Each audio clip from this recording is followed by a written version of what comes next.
Welcome to Breaking News to Trading Moves. To put $15.34 trillion into perspective, if you bought every single professional sports team in the world, Whoa, wow. Apple, Microsoft, and like the entire residential real estate market of New York City, you would still have enough cash left over to fund the United States military for an entire decade. That is just, I mean, that number defies normal human comprehension. Right. Today, we are looking at BlackRock. They've just reported record-breaking earnings, reaching an unprecedented $15.34 trillion in assets under management. Yeah, it's a scale that completely redefines how capital moves across the entire global economy. BlackRock is no longer just some large asset manager. They're basically the operating system of modern finance. And our mission for you today is to analyze this specific earnings report so we can map out the exact winners and losers across the whole financial landscape. Exactly. We're going to guide you through how one single company's growth actually dictates capital allocation across both public and private markets. Because, when a number gets this large, it touches literally everything you invest in. It really does. When a central force commands over $15 trillion, it creates this very specific environment. Certain businesses naturally thrive in the ecosystem it establishes, while others find themselves just really struggling to survive under all that pressure. So let's anchor you in the raw numbers first. BlackRock reported adjusted earnings of $13.91 per share. Right. And their operating margin jumped to an incredibly robust 45.9%. On top of that, management announced a plan to increase their 2026 share repurchases to $2 billion. Which is massive. It is. But the headline that really stops you in your tracks is the client inflows.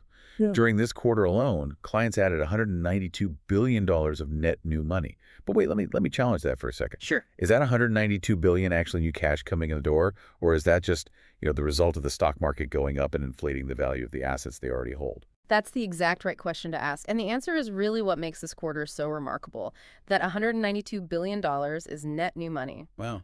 Fresh cash. It is fresh capital deployed by clients. Market appreciation is calculated totally separately.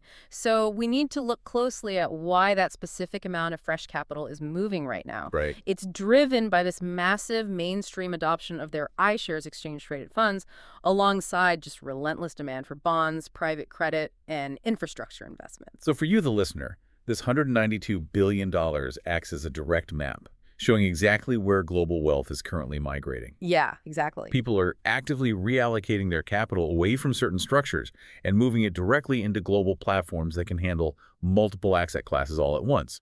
The money is moving toward efficiency and scale. Precisely. And because capital is flowing so heavily toward these global platforms and passive investment vehicles like ETFs, a specific ecosystem of other companies naturally benefits from this momentum. It expands the winner's circle. It does. Well, hold on. Let's look at the actual plumbing of this ecosystem. Yeah. I'm looking at these massive inflows. But if ETFs are famous for charging practically zero fees to the investor, how is anyone making real money off this plumbing?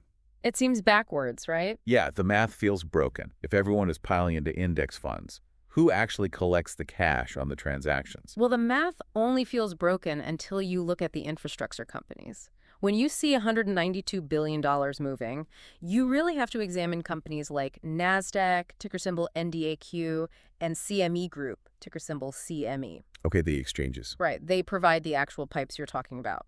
Let's break down the exact mechanism of an ETF for a second. Go for it. When investors buy shares of a new iShares ETF, BlackRock doesn't just, magically create those shares out of thin air. Right. They have to acquire the underlying assets, like the actual stocks. Exactly. They use financial institutions called authorized participants. So these institutions go into the open market, buy the exact basket of underlying stocks, bundle them all together, and deliver them to BlackRock in exchange for the new ETF shares. Okay, makes sense. And every single time those underlying stocks are bought or sold, those orders are routed through exchanges like NASDAQ.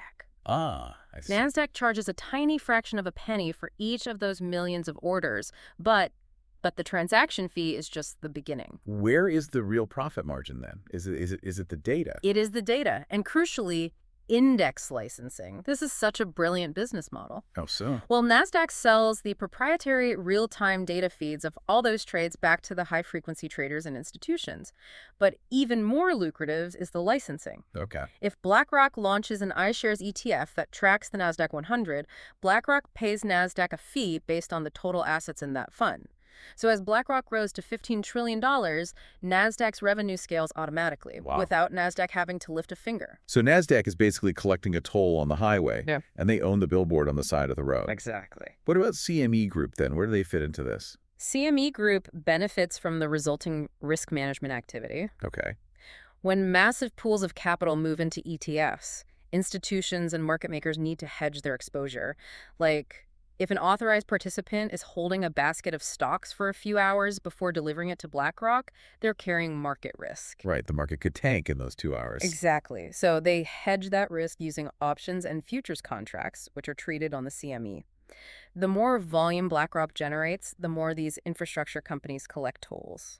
Okay, so the toll collectors in the public markets are definitely winning. Oh. But the earnings report showed insatiable demand for private assets, too. Oh, absolutely. If I look at large diversified managers like Blackstone, ticker symbol BX, or alternative asset managers like KKR, ticker KKR, and Ares Management, ticker ARES, why are investors so eager to lock up their money in private markets right now? It basically comes down to yield and the unintended consequences of banking regulations. Regulations. Yeah, specifically capital requirements known as Basel III. Traditional banks simply cannot lend to middle market companies the way they used to. Because it's too risky for them now. Well, the regulations require banks to hold too much capital in reserve against those loans, making them basically unprofitable for the bank to issue. So the banks pull back. Yeah. But those middle market corporate borrowers, they still need money to build factories, hire employees, or, acquire competitors. Exactly. So they turn to private lenders. And at the exact same time, you have pension funds, insurers, and wealthy individuals who are staring at the yields on public stocks and bonds. Right. And they're realizing they just cannot hit their required return targets. They desperately need the higher yield that private lending offers. I see. Therefore, they hand their money to Blackstone, KKR, and Ares to lend out on their behalf. BlackRock's data proves this migration into private assets is accelerating really rapidly. Okay, so if $192 billion flowed into BlackRock's ecosystem this quarter, simple physics dictates it had to drain out of someone else's pool. It has to come from somewhere. Right. Who is bleeding this capital? Which brings us to the squeezed middle of the financial sector. Yeah, wealth migration always has a starting point and a destination. And the starting point right now is the mid-sized and traditional asset managers. Now, I want to challenge your logic here for a second. Okay, go ahead. If you look at mid-sized investment managers like Franklin Resources, ticker BEN, and Victory Capital, ticker VCTR, shouldn't a mid-sized firm with, say, 50 or 100 billion in assets be agile enough to compete against a bloated giant? You would think so. I mean, usually a speedboat can navigate much faster than an aircraft carrier. Why can't they just outmaneuver BlackRock? It's a really intuitive assumption, but it ignores the brutal reality of fixed costs in modern finance. Okay, tell me more. Asset management is no longer just about, a smart analyst picking good stocks. It's a highly complex, technology-driven enterprise. Consider risk management software. BlackRock built their proprietary system called Aladdin, investing billions of dollars into advanced analytics, global compliance tracking, and trade execution. And because BlackRock manages $15.34 trillion, the cost of running that massive supercomputer across every dollar is basically zero. Precisely. For BlackRock, a $100 million technology upgrade is just a rounding error. Wow. But for a mid-sized firm like Franklin Resources or Victory Capital, building or licensing that exact same caliber of technology eats a massive portion of their total operating margin. That's a huge burden. Mid-sized firms simply can't match BlackRock's pricing or product range because they have all the regulatory and technological burdens of a massive firm, but without the asset base to absorb those fixed costs. They're operating at a major structural disadvantage. Okay, the math on the fixed costs makes total sense, but what about the traditional active managers? Right, the stock pickers. Yeah, the ones whose entire brand is based on human beings picking winning stocks. I'm looking at companies like T. Rowe Price, ticker TROW, and Janus Henderson, ticker JHG. The strength of BlackRock's passive iShares business really highlights a relentless migration toward lower-cost ETFs. I mean, investors are looking at the math and asking very rational questions. Right, like if I can buy a passive S&P 500 ETF from BlackRock for 3 basis points, why on earth am I paying a portfolio manager a full 1% fee to actively manage my money? That is the exact dilemma causing severe fee pressure across the active management industry. To justify charging 1% in a world that heavily favors automated ETFs, a firm like T. Rowe Price is forced to deliver vastly superior performance. It's just hard to do. Statistically, consistently beating the index over a 10-year period is nearly impossible. Alternatively, they have to offer highly specialized esoteric strategies that an algorithm simply cannot replicate. Yeah, and if they can't. If they can't execute either of those options flawlessly, clients will just pull their funds and migrate their capital over to BlackRock's low-cost options. So the middle of the pack is getting squeezed by technology costs on one side and passive fee pressure on the other. Exactly. But let's look at the fastest growing areas of finance, like private credit. Because even in the high-yield world, being an early winner doesn't guarantee your future safety, especially when the biggest player decides to plant a flag on your territory. Oh, private credit is the perfect example of this dynamic playing out in real time. Let's use an analogy here. Compare the private credit market to an insurance underwriting war. Okay, I like that. It's not just about having more money to lend to businesses. It's about having so much capital that you can afford to strip away the safety guardrails just to win the deal, forcing your smaller competitors to either take on toxic risk or lose the client entirely. Spot on. This is exactly what is happening to private credit competitors like Blue Owl Capital, ticker OWL, and Apollo Global Management, ticker APO. That underwriting analogy captures the mechanics perfectly. Initially, Blue Owl and Apollo benefit from the overall growing demand for private credit. Because borrowers need money. Right. Borrowers need money, and banks are sidelined by regulations, like we talked about. So the overall market is expanding. So Apollo and Blue Owl still have plenty of corporate borrowers asking for loans. Yes, the demand is very much there. However, BlackRock's aggressive entry into private credit completely alters the mechanics of the lending business. When a $15 trillion giant decides to prioritize your specific market, your profit margins inevitably compress. Walk us through the exact mechanics of that margin compression. How does BlackRock entering the room actually reduce Apollo's profits? Well, it happens through 3 distinct mechanisms. First, the cost of fundraising increases. Okay. When Apollo is trying to convince a state pension fund to allocate $2 billion to their private credit strategy, they are now competing directly against BlackRock's globally entrenched sales team. Which is everywhere. Exactly. Apollo has to spend far more time, marketing, and travel just to secure the same amount of capital. Second, the really attractive, high-quality loans become much harder to win. By high quality, you mean a highly profitable, stable company with predictable cash flow looking to borrow, say, $500 million.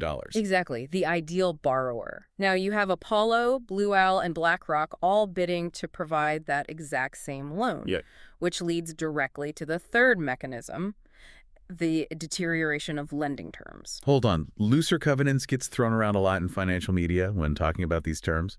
What are we actually giving up there? Are lenders just, waiving their right to check the borrower's bank account? Practically, yes. A covenant is your early warning tripwire as a lender. Okay.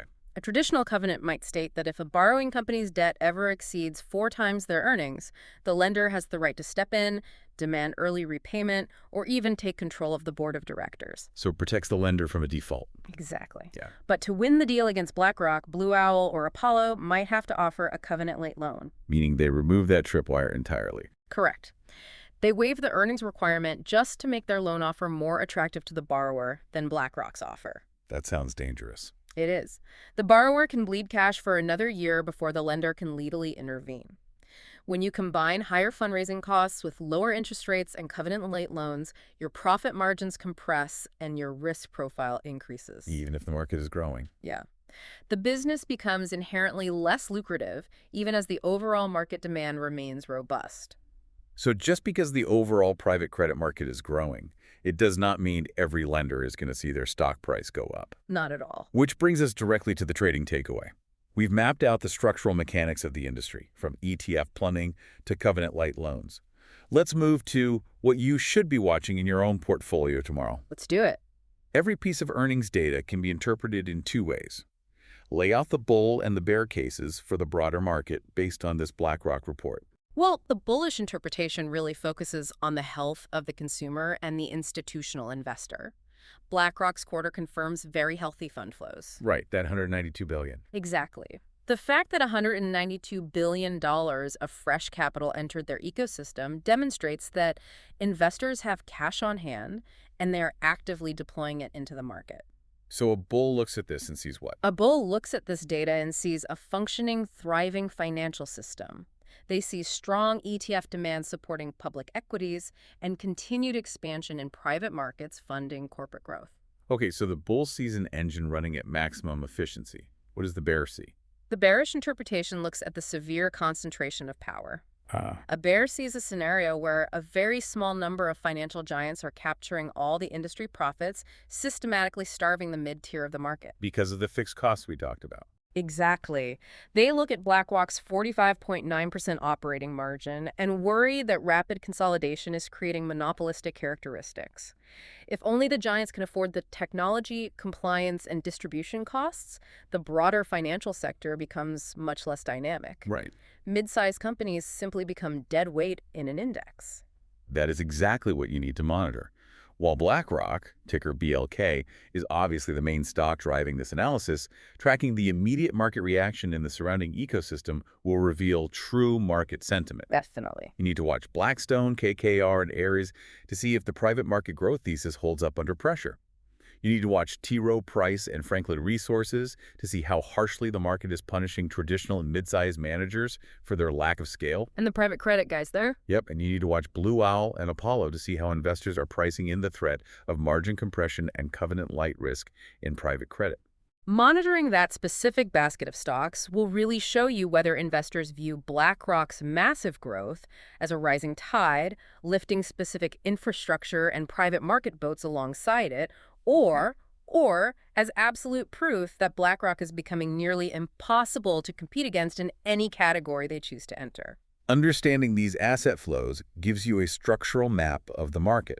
You're no longer just guessing which stock might go up tomorrow based on a headline. You're tracking the actual mechanical migration of global wealth. You're seeing the big picture. You're watching the water flow through the pipes, understanding exactly who collects the toll at every single valve. It allows you to align your own portfolio with the mechanics of capital allocation rather than fighting against structural disadvantage. Exactly. Before we close, I want to leave you with a critical question to mull over. We spent this entire time examining how BlackRock's scale impacts corporate profits, fee structures, and direct competitors. Right. But consider this. If a single asset manager now controls $15.34 trillion, Which is just staggering. an amount larger than the gross domestic product of most nations on Earth, they own a massive percentage of nearly every public company in existence. What does that level of concentrated voting power mean for corporate governance? That's the real question. When one entity casts that many proxy votes, how does it influence the board members, the executive pay, and the future strategic decisions of the companies you invest in every single day? It completely alters the balance of power between a company's executive management team and its shareholders. When a central force commands $15 trillion, it creates a gravitational pull you simply cannot ignore. Once it gets large enough, it dictates the orbit of everything around it. Keep your eyes on the data.